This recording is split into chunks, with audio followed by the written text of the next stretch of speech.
이번 시간에는 사회 계층화 현상에 대한 대표적 이론인 계급론과 계층론을 비교해서 살펴보도록 하겠습니다.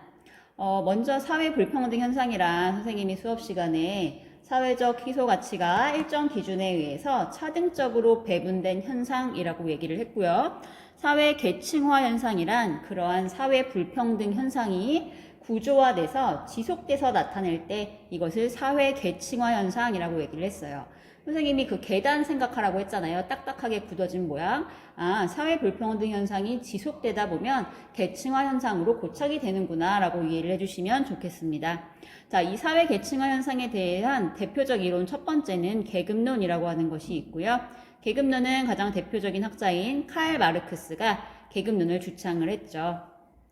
마르크스는 계급을 어떻게 서술을 했냐면 경제적 생산수단의 소유 여부에 따라서, 이게 가장 중요한 포인트인데요.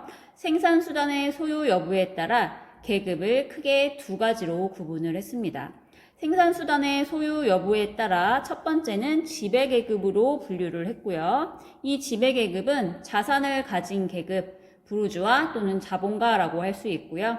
그와 반대로 피지배계급 같은 경우에서는 자본이 없기 때문에 나의 노동력을 팔아서 하루하루 살아가야 되는 사람들, 노동자, 프롤레타리아라고 구분을 했습니다. 그래서 결국에는 지배계급과 피지배계급으로 이분화되어 있다라고 얘기를 할 수가 있겠죠. 그리고 많은 친구들이 잘 이해를 하기 어려워하는 부분이 생산수단의 소유 여부라고 하는 것인데요. 마르크스의 고유의 표현이에요. 그래서 마르크스는 생산수단을 소유한 자들을 지배계급, 그렇지 못한 자를 피지배계급이라고 얘기를 했고요. 생산수단이라고 하는 것은 예를 들어서 내가 많은 자본을 가지고 있다. 내가 많은 기계 설비, 공장 등을 가지고 있다. 즉, 내 노동력을 팔지 않아도 내가 가진 자본이나 공장이나 이런 기계 설비 등을 통해서 소득을 올릴 수 있을 때 생산수단을 가지고 있다라고 얘기를 할 수 있겠습니다. 그래서 요거에 따라서 지배계급과 피지배계급으로 이분화되어 있고요. 이 생산수단의 소유 여부라고 하는 것은 경제적 측면에서 얘기를 하고 있는 것이기 때문에 경제가 모든 측면을 다 결정한다라고 보는 경제 결정론적 관점이라고도 불러요. 또 마르크스는 베버와는 다르게 경제적 측면에서만 이렇게 계급을 구분했기 때문에 그 기원이 한계다라고 해서 일원론적 관점이라고 얘기를 합니다. 즉 생산수단의 소유 여부에 따라 생산수단을 가진 자들을 자본가라고 불렀고요. 생산수단을 가지지 못한 사람들을 노동자, 이렇게 구분을 했다는 거죠. 이분법적으로. 그리고 생산수단의 소유 여부라고 하는 것은 경제적 측면이기 때문에 경제적 측면이 모든 것을 결정하는 경제결정론적 관점이고, 또한 경제적 측면인 하나의 기원을 가지고 계급을 분류했기 때문에 이론론적 관점이다. 다시 한번 강조를 하겠습니다. 마르크스 같은 경우에서는 경제적 요인을 굉장히 중요시 봤고요. 계급 간의 경제적 차이에 따라서 모든 정치적, 사회문화적 차이가 발생을 하기 때문에 결국 선생님이 조금 전에 강조를 했던 경제 결정론적 관점과 일맥상통하는 설명이 될 수 있겠죠. 자, 이렇게 노동자와 자본가로 이분법적으로 구분됐을 경우에서는 같은 계급에 속한 사람들끼리는 소속의식이나 계급의식, 귀속의식이 굉장히 강합니다. 즉, 우리는 노동자야, 노동자 계급이야, 또는 우리는 자본가 계급이야 라고 하는 소속의식, 계급의식을 가질 수밖에 없게 되고요. 그렇게 되면 자연스럽게 다른 계급에 대해서는 강한 적대감을 가질 수밖에 없고, 결과론적으로 지배계급과 피지배계급에서는 끊임없는 대립적 관계가 나타난다라고 얘기를 했습니다. 선생님이 1단원 갈등론 설명을 했을 때도 한번 설명을 했었는데요. 지배계급과 피지배계급이 있을 때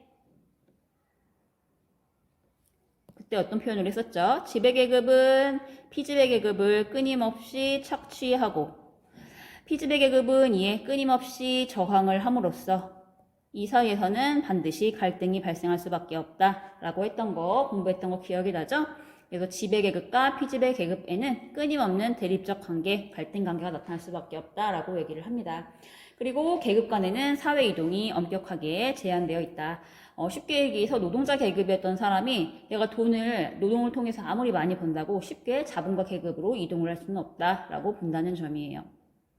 자, 이러한 계급론 같은 경우에서는 자본계급과 노동자 계급이 이렇게 사회이동도 제한이 되어 있고 대립적인 관계이기 때문에 그 계급 간의 관계는 불연속적이다. 이어져 있는 연속적인 측면이 아니라 불연속적이다 라고 얘기를 하고 자본가 계급, 노동자 계급으로 이분법적으로 계급을 구분했다 라고 얘기를 합니다. 그러면서 동시에 그 사이에 껴있는 사람들, 예를 들어서 노동력을 통해서 돈을 버는데 정말 많은 돈을 번 거야.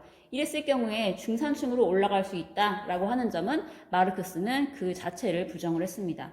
다시 한번 말하지만 마르크스는 계급을 이분법적으로 구분을 했다. 자본가 계급과 노동자 계급 이분법적으로 구분을 했다라고 얘기를 합니다.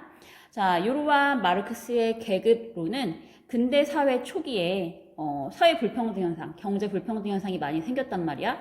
자본가는 엄청난 부를 이루고 있고 노동자들은 하루에 20시간씩 일하면서 빵만 먹으면서 빈곤하게 살아가는 그 자본주의 초기의 모습을 잘 그려줄 수 있고요. 또한 집단 간 대립이나 갈등을 설명하는 데 유용합니다. 그리고 끊임없는 갈등을 통해서 사회 구조가 변혁되고 혁명이 일어나는 과정을 잘 설명한다는 장점이 있겠죠. 네, 여기까지가 마르크스가 얘기한 계급론에 대한 설명이었어요. 그러면 이것과는 좀 다른 마르크스의 영향을 받긴 하지만 베버는 본인의 의견을 계층론이라고 하는 이론을 통해서 전개해 나가게 됩니다. 베버는 계급이 아닌 계층론이라고 하는 이론을 전개했다라고 얘기했는데 계층이라고 하는 것은 다양한 사회적 희소가치에 의해 서열화되어 있는 개인과 집단의 복합적인 위치이다라고 얘기를 했어요. 그럼 이게 무슨 뜻인지 조금 더 구체적으로 살펴보면 마르크스와 달리 베버는 세 가지 측면에서 계층을 구분을 했습니다. 첫 번째 측면은 경제적 측면의 계급, 마르크스가 얘기했던 경제적 측면에서의 계급을 얘기를 하기도 했고요. 이것에 더해서 두 번째, 정치적 측면에서의 권력, 소유 여부에 따라서 세 번째, 사회적 측면의 위신, 지위 등에 따라서 계층을 구분을 했습니다.